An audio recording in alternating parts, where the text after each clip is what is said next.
To all my replay viewers out there, when a man's appreciation goes to expectation, it's time to run. It's time to show him the exit or you find the exit. Because that means that he's entitled. Entitled basically means he's about to take you for granted. He thinks that what you do is what's out there for him to just replace you with so easily. It's everywhere. It's in abundance. So therefore, he is not going to take you seriously. A man cannot both expect everything from you, meaning it's supposed to happen with or without his nurturing of you, with or without his appreciation being expressed, with or without him reciprocating, with or without him doing his part. The expectation just is no matter what. By default, because he got testicles and he's a man, or because he's so used to it, you're supposed to just do it. When a man gets to that point, there's no way he can both do that and appreciate what you bring to the table. And when somebody don't appreciate what you bring to the table, you need to let them starve. That's what I want. For anybody listening to this, I wish that for you, you learn to stop bringing things to the table for people that ain't got no manners. I don't care. What you bring to the table? Nothing.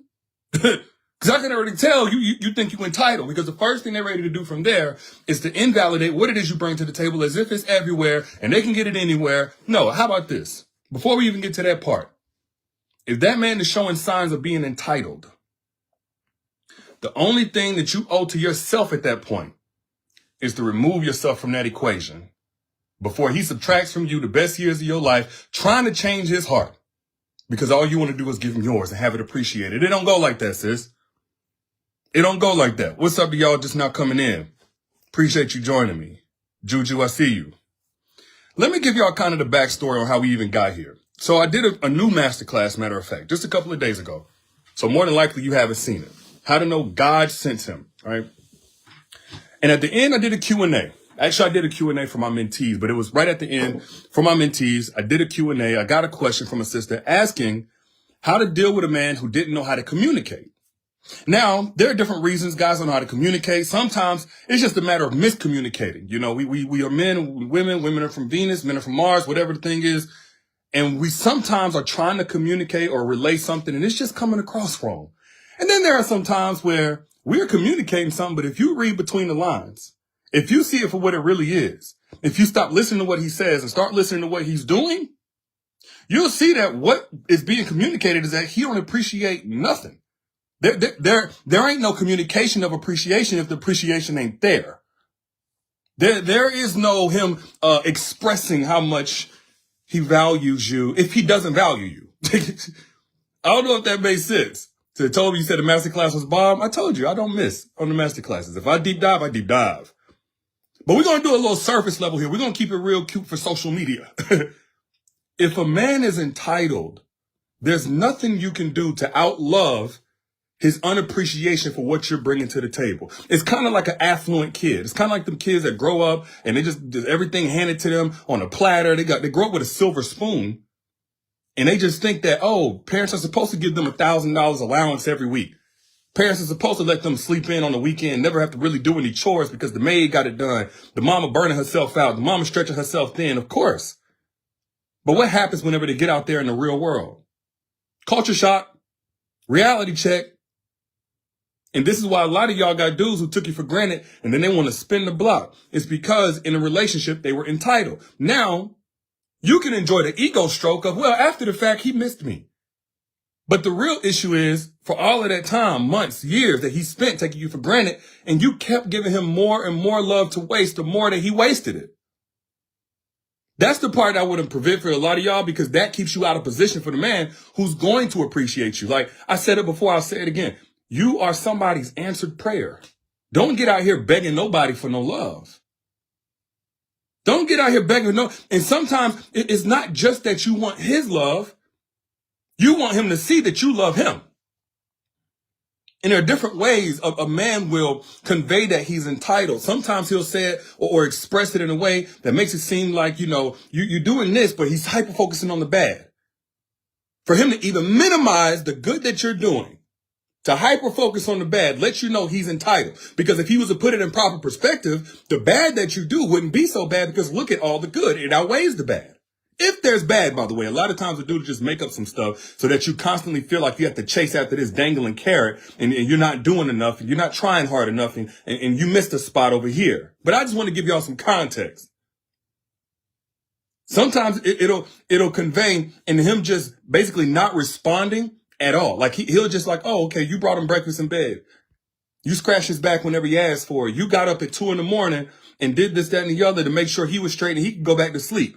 You stopped everything that you was doing to see about him. And it's like, he don't say thank you, or if he does, it's not authentic. It's nothing that he does to regularly acknowledge what you're doing on a daily basis. So when it's time for him to ask for something, the dynamic is set that you haven't been doing enough and you got to cover a debt in a relationship. Because all it's filled with is either him not expressing anything or criticizing the little that you do wrong. So it feels lopsided. And in a relationship like that, you can forget what you bring into the table because you keep trying to feed somebody who ain't got no manners. I'm going to tell y'all like I told a sister that was asking me this question, Derek, how do I get a man to communicate? What do you do with a man that don't communicate? That man communicate when he wants something, but he can't communicate when he appreciates something. The math ain't mathing. Reggie said I ought to show humility. Some of y'all too humble. Can I keep it real with y'all? Some of y'all are too humble. But humility is good, D. I should always be humble. Sometimes you could be so humble that you playing yourself. You sleeping on you. Sometimes you could be so humble. You can both be humble and aware. It's not to be cocky or overconfident because you're aware of what you bring. It's just like a bank is humble, but they're going to protect their assets. They know they got millions of dollars or hundreds of thousands of dollars on hand. Like they can't just let everybody in because they humble. Like, no. I'm humble, but you still got to meet a certain standard. I'm not unaware. I'm not stupid. I'm not ignorant to what I'm doing and what I can do and what value I do bring. Like I'm humble, but you going to pay me. You're going to qualify yourself before you get access to what it is I've worked my behind off to be able to bring here. You humble. You ain't stupid. You ain't dumb. Again, be careful about guys who try to gaslight you out of being aware of your own value. And what they'll do is they'll kind of project onto you the kind of mindset they want you to have that allows the standard to be lower for them to meet. Because they don't want to meet no standard. They're lazy. You think you all that? You stuck up? You need to be humble. You need to humble yourself. You think just because?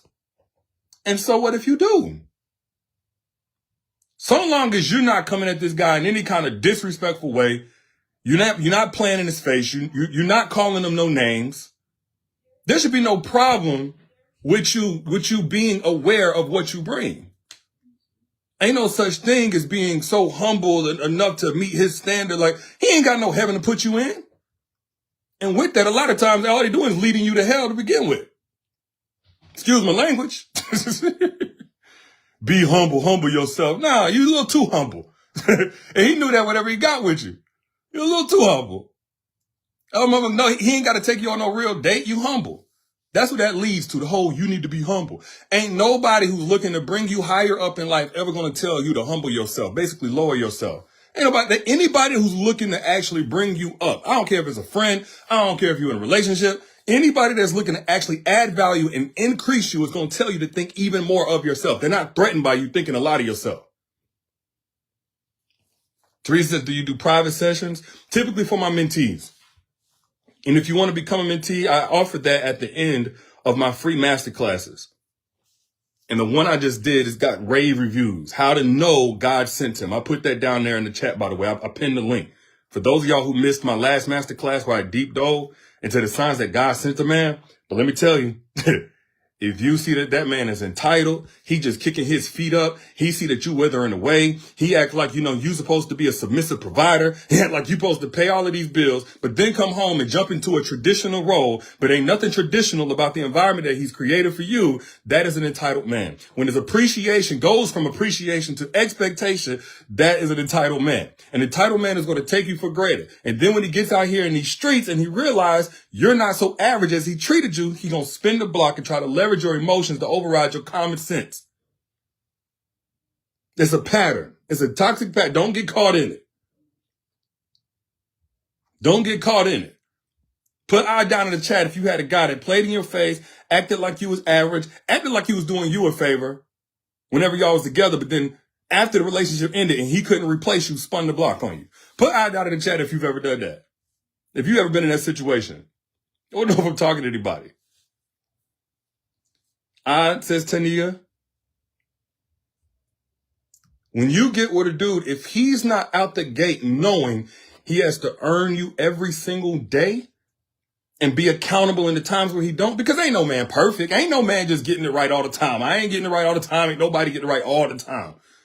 But you can be accountable. But when he act like you asking for too much, because you asking for things that one, he presented in the very beginning, two, you're expecting him to meet exactly what you told him you needed. Three, all you want really is reciprocity, but he act like any of those things are too much. You're dealing with an entitled man.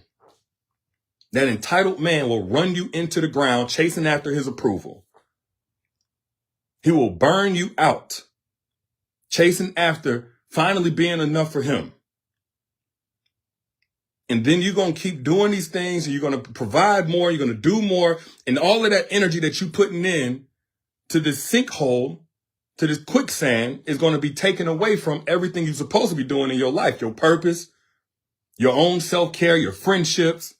This is how a lot of times they'll isolate you. A dude will isolate you because he'll get you to feel like you're not doing enough in a relationship. You ain't proving yourself enough in a relationship. So now you're not meeting up with your friends, your family like you used to. Because now he's going to use that as a way to say, look at you, still investing over there and you ain't invested enough over here.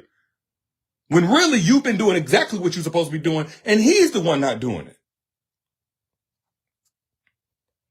Toby, you said it just like I'm meaning it. He will literally suck the life out of you by getting you to try to overcompensate for his disapproval and him looking over everything that you are doing.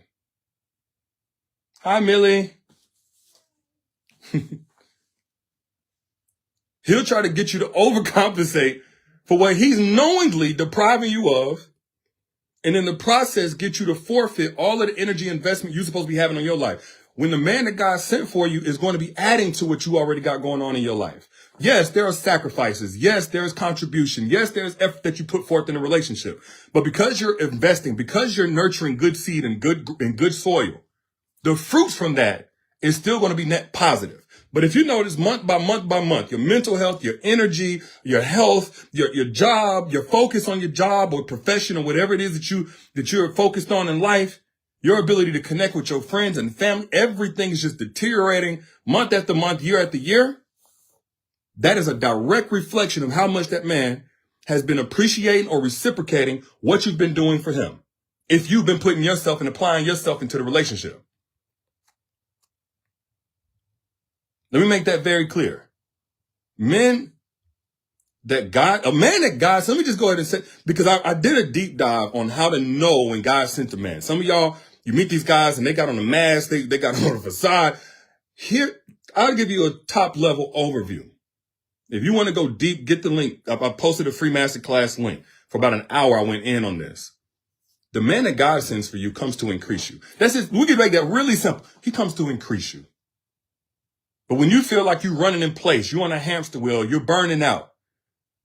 You're going nowhere fast, but every single day you're exhausted.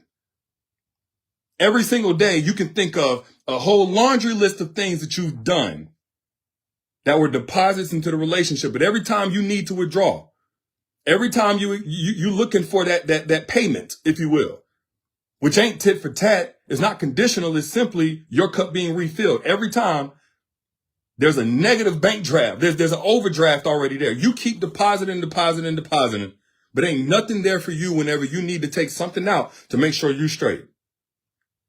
That's not a man that God is sent for you. That might not even be something the enemy sent. You might have went out and looked for. It might be somebody you just ain't had no business rocking with and you went out and got him because you dated from the wrong place, which is, again, something I cover in how to know God sent him. When to know exactly that you should not be dating because you're going to go and pick somebody that's not for you. And what red flags a man is going to show if he's not for you and what green flags a man is going to show if he is for you. and what effects are going to be there on you. If a man is for you, again, I discussed all of that in detail, so I'm not going to go too far in depth here. If you want more, the link is down in the comments, also in the caption. But moral of the story is this. There ain't nothing you can do for an entitled man but leave him to his selfishness, his arrogance, and his ego. Otherwise, you're going to deal with a guy who does not respect your absence. And if the man don't respect your absence, you should give him the gift of exactly that. It's because somebody else out there is going to cherish your presence. You somebody's vision board, and you keep trying to deal with a man that don't even see you. Interesting. But those are just my thoughts. You know, I'm your internet big bro. I got your back, here to add value. If I was able to give you something of value, all I ask, not for your money, put your money away, but I do ask that you pay it forward by hitting the share button. Or just comment what your favorite part of this was. Either way, just help the message spread, because they spreading everything else that causes a divide between men and women. And we need each other, but we need each other to be healthy. Oh, and if you want more, but you want like a deeper dive of something like we just talked about, how to know God sent him, my most recent masterclass, and it's free, by the way. The link is down here in the comments, also in the caption whenever you back out. If you want more content like this for free, click that link. It'll get you an hour long where I went in on how to know that God sent